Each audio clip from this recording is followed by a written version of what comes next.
आता एक मोठी बातमी सोलापूरमधून।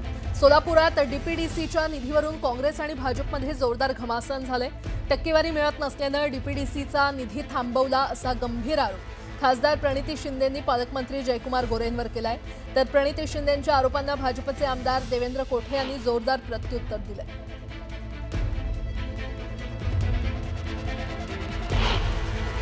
आता गहू पेरण्याचे गव्हाचे दिवस आले तर लोकांना लाईट पाहिजे, डीपी दुरुस्त करायची पण निधी ते डीपीडीसी ती या लोकांनी थांबवले का? कारण का महाविकास आघाडीच्या खासदाराच्या निधीमधून टक्केवारी मिळत नाही म्हणून। तुम्ही विचार करा किती खालच्या पातळीला जाऊन हे राजकारण करताय। तुमचे पैसे थांबवले, तुमची होणारी कामं या लोकांनी थांबवलेत आणि शेवटी आम्ही तिघांनी ठरवलंय की आता कलेक्टर आणि प्रशासनाच्या विरोधात आम्ही कोर्टात जाणार आहोत।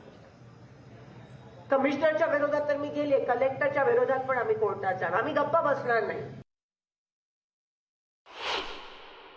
जसं मी म्हणे ना, लोकांची हाय हे तुम्हाला कळायला पाहिजे हे लोक काय करताय। काल म्हणे इकडून तिकडे हेलिकॉप्टर मध्ये जात होते पालकमंत्री।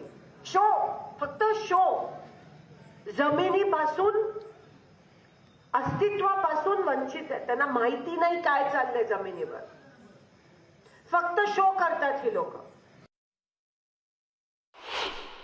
पालकमंत्री टक्केवारी घेऊन निधीचा वाटप करतात असा आरोप तुम्ही करताना तुमच्या जिभेला हाड नाही आहे हे तुम्ही पुन्हा एकदा त्या ठिकाणी सिद्ध करून दाखवलंय। वास्तविक पाहता पालकमंत्र्यांच्या माध्यमातून सोलापूर शहरातील प्रत्येक तालुक्याला भरभरून निधी मिळालेला आहे। परवाच्या नियोजन समितीतही तुम्ही बोललात की समान निधी दिला पाहिजे। त्यावेळी सुद्धा अक्कलकोटचे आमदार सचिनदादा कल्याण शेट्टी यांनी आपल्याला ओपन चॅलेंज दिलं होतं की तुमचं सरकार असताना तुम्ही विरोधी पक्षाच्या लोकांना निधी दिलेला नाहीये, त्याचा तुम्ही खंडन किंवा खुलासा करू शकलेला नाहीयेत।